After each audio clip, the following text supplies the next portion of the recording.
Pero en cualquier momento estamos allí con vos, Carla, porque como ustedes saben, el presidente de la Nación, Mauricio Macri, ha expresado su apoyo a la decisión del presidente de la Asamblea Nacional de Venezuela, Juan Guaidó, reconociéndolo como presidente encargado de ese país. Y queremos escuchar la opinión del canciller Jorge Forí, que está en línea en este momento. Canciller, ¿cómo le va? Buenas tardes.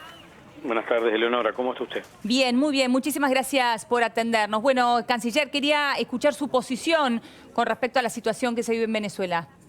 Bueno, como todos estamos viendo y lo estamos haciendo prácticamente en directo, estamos todos muy conmovidos y atentos a lo que está viviendo Venezuela y al cabildo abierto que ha convocado el presidente de la Asamblea Nacional, que ha decidido en este acto asumir el carácter de presidente encargado. La Asamblea Nacional Venezolana es un órgano democrático y legítimamente constituido dentro de la estructura de los tres poderes que tiene la democracia preexistente que existía en Venezuela. En el 2015 todos los parlamentarios fueron electos, incluyendo a Juan Guaidó, que en este momento ha asumido en su calidad de presidente de la Asamblea Nacional la calidad de presidente encargado. Nuestro apoyo, el apoyo que ha dado nítidamente el presidente Macri, no solo es por el compromiso histórico que ha tenido el gobierno del presidente desde el día que asumió el ejercicio de la primera magistratura, sino un compromiso que entendemos compartido por todos los argentinos de que Venezuela tiene que recuperar la plenitud de su democracia. Y la forma de recuperarla es, por lo que anunció hoy el presidente encargado, de hacer un rápido llamado a elecciones que sean transparentes, que sean con la participación de todos los candidatos, sin proscripciones, y donde todos los venezolanos puedan votar. Imagina que sea... elecciones... Canciller, disculpe, ¿no? Imagina que será posible un proceso de normalización, teniendo en cuenta justamente que el poder judicial y las Fuerzas Armadas siguen en manos de Maduro. A ver, no podemos hacer un cálculo político frente a lo que está viviendo Venezuela. Gran parte de la población venezolana, en este día, si tomamos muestras de la convocatoria popular, más de 300.000 caraqueños se juntaron en el sitio donde tuvo lugar el Cabildo Abierto en respaldo a la voluntad de tener una convocatoria a elecciones. No tengo ninguna duda que va a haber dificultades, que esto no es simplemente decirlo y hacerlo, pero no por eso podemos dejar de adherir y respaldar a los dirigentes de Venezuela, que son dirigentes legítimos. No es que Argentina está buscando alguna figura externa al momento político que vive Venezuela. Claro. Es el presidente de la Asamblea Nacional, que entiende que en Venezuela no se vive en democracia, por eso llama así la presidencia del país y dice para convocar elecciones lo más rápido que lo permita la situación. Pero que no va a ser fácil, lo tenemos claro. Pero también no podemos dejar de señalar que como no hay democracia, tenemos que ayudar a quienes luchan por la democracia. Canciller, Cecilia Devana lo saluda. ¿Qué tal? ¿Cómo está usted? Muy bien, gracias. Quería preguntarle, ¿Guaidó fue elegido en la Asamblea Nacional legítimamente, en la misma que Maduro fue elegido, digamos, ilegítimamente? A ver, No sé. En el año 2015 hubo elecciones legislativas y allí se integraron los parlamentarios que terminan su mandato el próximo año. En cada año la Asamblea elige nueva cúpula de autoridades, tal cual ocurre en nuestro mecanismo. ¿Cuáles son las nuevas autoridades? Y en este año, en diciembre pasado, eligieron a Juan Guaidó como presidente del Parlamento. Lo es una elección interna, pero son todos parlamentarios legítimamente, inclusive en la Asamblea Nacional hay parlamentarios que responden al madurismo. O sea, es una asamblea plural. Bien. Ahora, canciller, me imagino que habrá escuchado las palabras de Maduro después de la autoproclamación de Guaidó. Él habla de un golpe de Estado. Bueno, vuelvo a comentarle que está en línea con lo que le decía previamente. Un golpe de Estado, hay en N cantidad de versiones de cuáles son los golpes de Estado.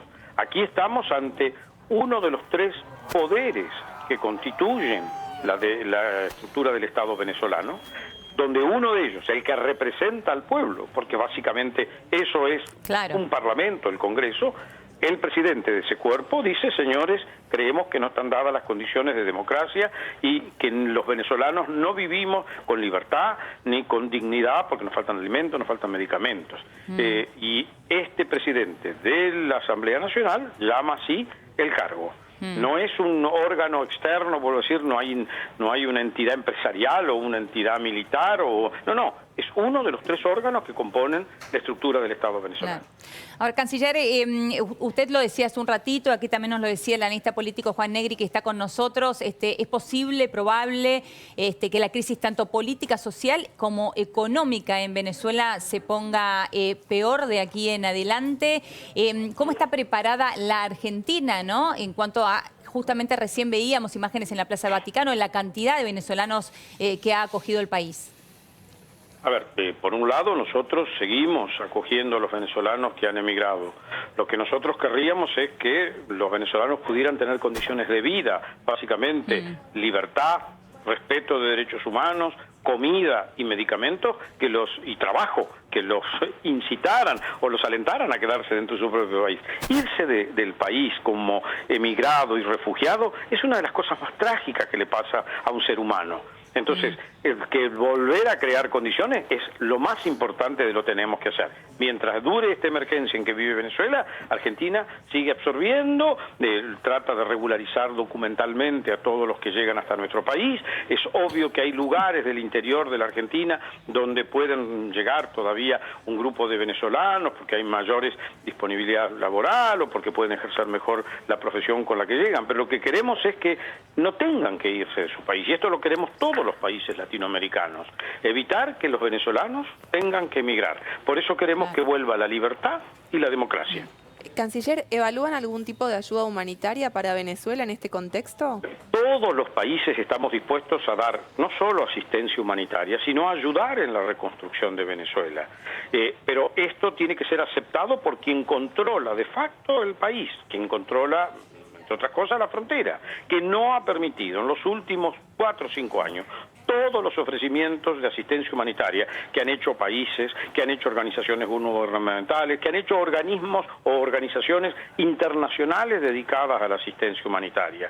Por esto es muy importante lo que yo ya he señalado en varias oportunidades, que la Secretaría de Naciones Unidas tenga una posición nítida instando a los actuales detentores de algún sector del poder que hay fáctico en Venezuela, que abran la frontera para que llegue la asistencia humanitaria. Ellos no quieren que la asistencia humanitaria llegue porque de esa manera controlan el poder a través de la distribución de bolsas mínimas de alimentos que dan a algunos sí, a otros no, en función de un clientelismo político.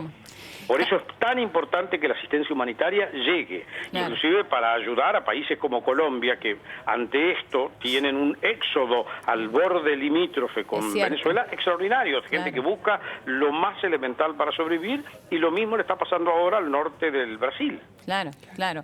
Ahora, el Grupo de Lima consensuó un texto, sin embargo hay una posición diferente en cuanto a México y también Uruguay. ¿Cómo describiría o evaluaría usted esta posición de estos dos países? En la vida, como en la política internacional, o al revés, en la política como en la vida, hay que aceptar que uno no puede convertirse en maestro de ciertas cosas. Pero los argentinos tenemos claridad de cuándo hay y cuándo no hay democracia. Y por lo tanto no necesitamos llamarnos a nada para saber que en este momento falta la democracia en Venezuela. Hay países que tienen una trayectoria extraordinaria de defensa de la democracia en sus propias naciones, que han sido valorados a lo largo de su historia por esa trayectoria. Cada uno de ellos debe saber qué paso dar frente a esto. Y en base a eso, evalúan, digamos, el Grupo de Lima son 14 países, pero hay 2 que se están abriendo, como mencionaba Helio. ¿Evalúan algún tipo de...? 2 que se están abriendo serían... México y Uruguay, que no Uruguay formarían... nunca estuvo en el Grupo de Lima. Ah, perdón. No, México está en una posición, llamemos, de stand-by silente. Entendemos que hay ciertos juegos propios del inicio de gestión y de cómo, pero vuelvo a decirle, acá no estamos defendiendo ni ideologías ni regímenes, estamos defendiendo democracia, libertad vigencia de derechos humanos, acceso a la comida, al trabajo y a la salud. Claro. ¿Qué pasará, canciller, si, como sucedió con Leopoldo López en aquel momento, Juan Guaidó es detenido por las Fuerzas Armadas en Venezuela? Es una perspectiva trágica, porque lo único que hace es reivindicar la vigencia de una dictadura, que aquel que expresa sus ideas de manera diferente, y este no es un líder político simplemente. Leopoldo, con la valía que tiene toda su trayectoria, lo hacía como hombre desde la oposición. Sí. Este es el presidente de la Asamblea Nacional. Si no son capaces de respetar aquello que ellos mismos construyen, es una dictadura terrible. ¿Ve más bien, canciller, lo que sucedió hoy como algo de fuerte peso simbólico o va más allá de eso? A ver, es un comienzo, un inicio de un nucleamiento donde las fuerzas sociales en conjunto tienen que expresarse para que haya un cambio. Y en esto todos reconocemos que es determinante la actitud de las Fuerzas Armadas y de los sectores policiales que en alguna medida, en distintos grados, responden a sectores del madurismo que están divididos con alzamientos, con protestas de unos y otros. Porque no se olvide que la falta de comida, de medicamentos, sí, el clima que se vive de precariedad de la sociedad alcanza también a los integrantes de las Fuerzas Armadas, obviamente a los de muy bajo rango, que son los que son muchas veces enviados a la calle. Esta gente empieza a disentir, lo hemos visto en el día de ayer, en el día previo. Canciller, al margen de las declaraciones mediáticas que ha habido, ¿hubo algún contacto entre el gobierno argentino y Guaidó? A ver, el presidente de la Asamblea Nacional ha estado intercambiando mensajes con algunas de nuestras figuras, pero no en el día de hoy, lo ha hecho durante la semana pasada, de algún modo previendo lo que iba a ser su presentación de hoy y toda la convocatoria que él iba a hacer, y referentes de las fuerzas parlamentarias que se nuclean tras Guaidó han estado en contacto durante el día de hoy con nosotros. Canciller, ha sido muy amable, muchísimas gracias. No, por favor, al contrario, gracias a usted. Hasta luego, hasta allí el canciller Jorge Forí. Juan,